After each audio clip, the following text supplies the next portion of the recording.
Vivian, I'm in a big mess. I know you are the only one that can help me out of this. Please, I need your help. What is the problem this time?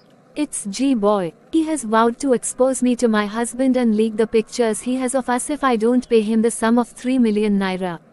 Why would he do this to me? Please help me talk to him. Where do I get that kind of money? 3 million naira. That's crazy. G-boy is truly biting more than he can chew and I'm so angry right now. By the way, Amelia, what do you intend to do? I'm in a confused state right now. I can't bring myself to tell my husband.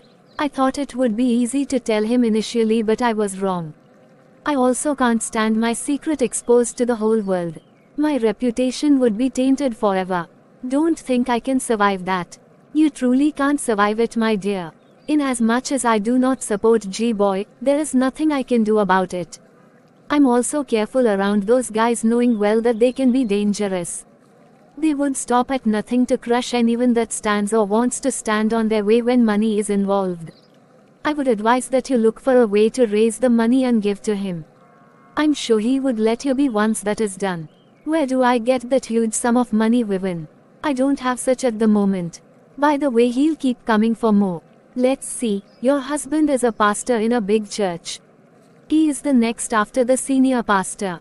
In fact, it seems he is the lead pastor because he is more influential than the lead pastor. That church makes a lot of money from the offerings alone, not to talk of all manner of seeds, tithes and all. Talk to your husband, tell him you need money for certain things, just come up with a lie and be sure it's something he would buy. This is a difficult one. My husband would scrutinize every amount to the last kobo. And he doesn't just give money without a genuine reason for it. Just tell him you have a terminal disease that needs to be treated.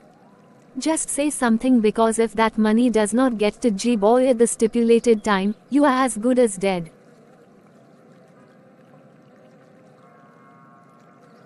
Good afternoon, Pastor Mrs. You requested to see me. Yes, Mrs. Tulip, I'm glad to have you. I have some things to discuss with you as your matter has been on my mind lately. Before I go ahead, I would like to know if peradventure you have anything you want to discuss with me, anything at all. Please feel free and know that you are in safe hands. Thank you so much, Ma. I appreciate that. I'm just okay. There is nothing I need to discuss with you. Alright, if you say so. I noticed you've not been attending the programs and meetings organized for the women for some time now, and you no longer function in the unit where you serve. This is of great concern to me, as I've not known you to be this way. You are beginning to live in isolation, and it's not good for you at all, especially as a pastor's wife whose husband is not available most times. You need to connect and be in the right company. That is why I started the women's weekly meeting. We get to meet, pray and share insights with each other. We pair sisters, and that way, you have a shoulder to lean on and someone to unburden your heart to. You only attended maybe twice, and since I haven't seen you again. Or is there something we are not doing right? Actually, everything is fine by me, and I'm sorry I just went off like that without informing you. Lately, I've been busy with some stuff, something personal, and once I'm through with that, I'll return to the fold. And is it something you would like to share? No, it's nothing serious really. Alright, but I hope you've not been talking to the wrong person. Whenever you need to talk, I'm right here. You don't need to worry about me, Pastor Mrs. I'm doing good. Of course, I know I can always walk up to you, and I'll do just that whenever I have anything to discuss with you. I should be on my way now. Alright, Mrs. Tulip. Let us pray before you leave. Lord, I know you laid Mrs. Tulip's matter on my mind for a reason, but she has refused to open up, and I know there is something bothering her. I mean, she is so easy to read. Please God keep her safe, and I hope she opens up soon before it is too late. I felt so transparent before, Pastor Mrs. Why do I feel as if she could read me? Should I just open up to her?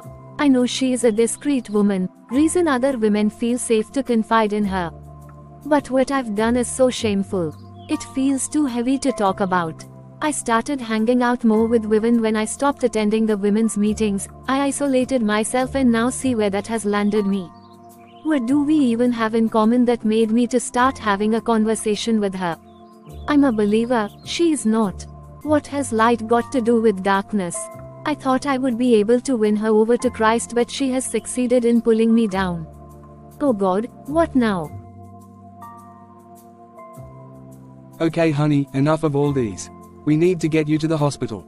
I've said it before now that it seems you have fever, but you insisted you were fine. You don't seem fine to me. You sit here by yourself shivering. I have a meeting to attend, but I'll manage to drop you off at the hospital before I leave. You don't bother, dear. You are right about the hospital. I'm not feeling well at all. You can go ahead for the meeting. I'll find a way to get myself to the hospital. I just need some money for treatment, that's all.